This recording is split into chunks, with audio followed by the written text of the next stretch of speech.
warahmatullahi wabarakatuh. Apa kabar semuanya adik-adik?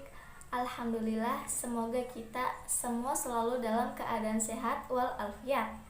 Amin amin ya robbal alamin.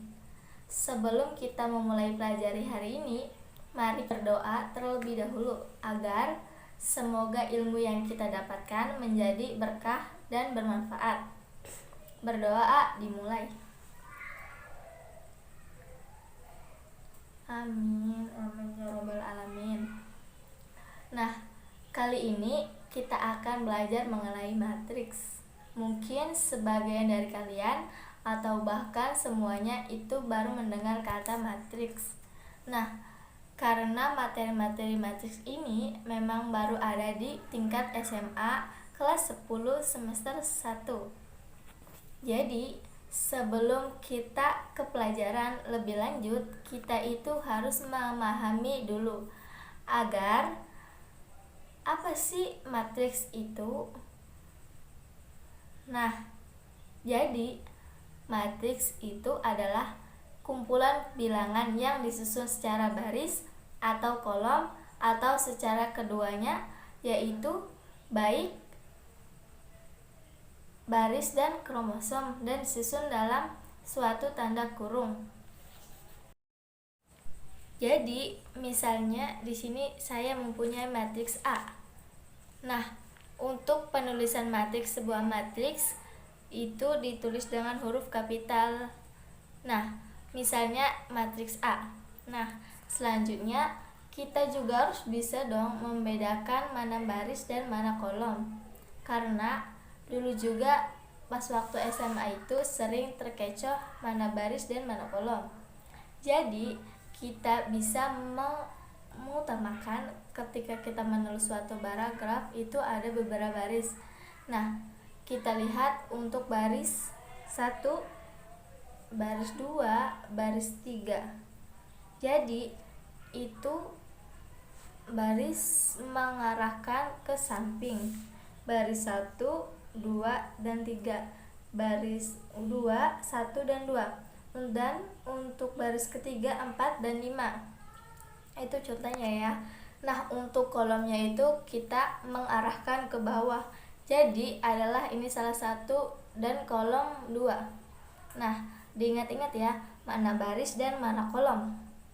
Kemudian di dalam suatu matriks itu angka-angka yang dinamakan elemen matriks, yaitu elemen matriks itu ada 2, 3, 1, 2, 4, dan 5. Jadi elemen-elemen yang pada matriks A itu A di dalamnya ada elemen A11 yang berarti posisinya baris 1 kolom 1. Jadi penulisan nama matriks itu dengan kapital dan nama elemen matriks yaitu ditulis dengan huruf kecil.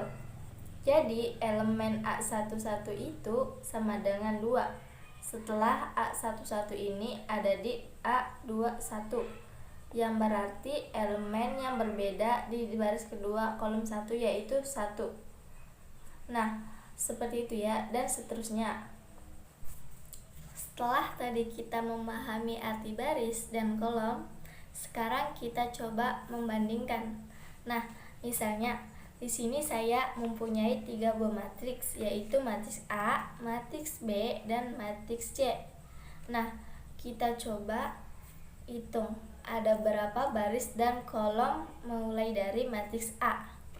Nah, matriks A kita itu barisnya yaitu baris 1 ada 2 dan 3, baris yang kedua 1 dan 2, baris yang ketiga 4 dan 5. Ada 3 baris. Nah, kolomnya yaitu 2, 1, dan 4, dan kolomnya ada 2.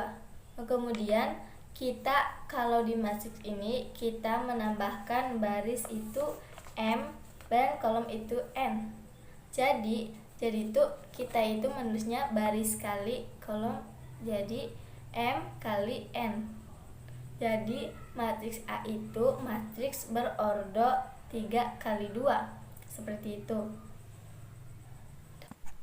Selanjutnya adalah operasi pada matriks, yaitu yang pertama ada penjumlahan, pengurangan, dan perkalian. Jadi di dalam matriks itu tidak ada pembagian. Nah, yang pertama kita bahas dulu.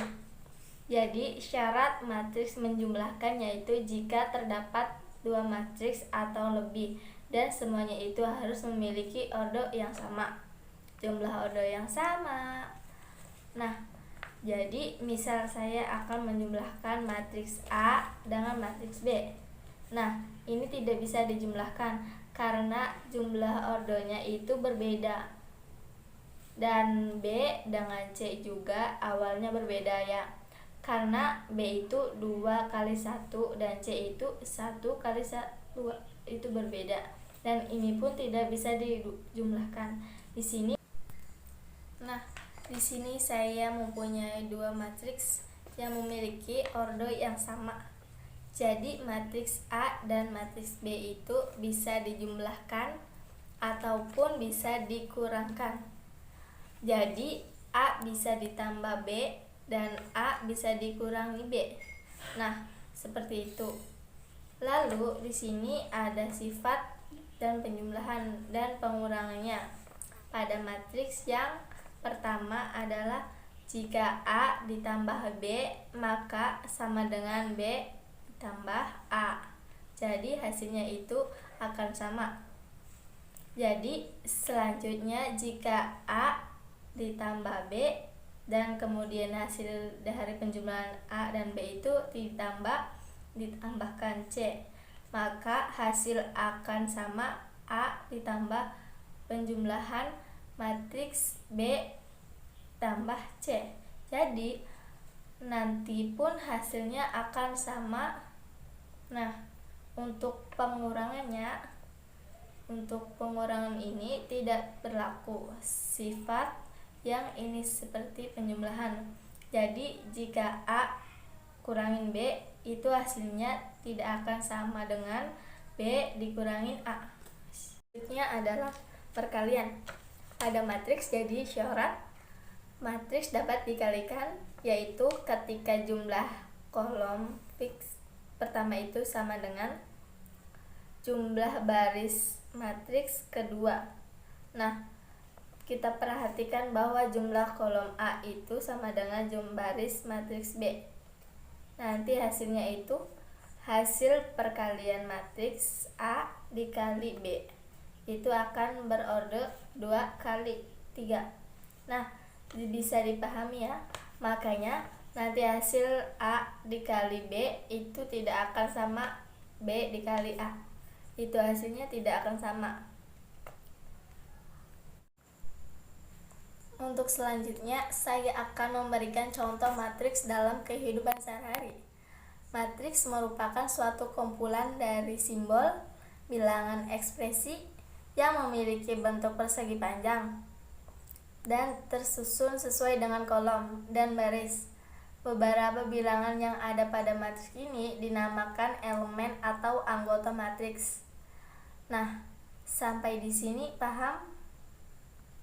Kalau kalian sudah memahaminya, saya akan memberikan latihan di pertemuan kali ini.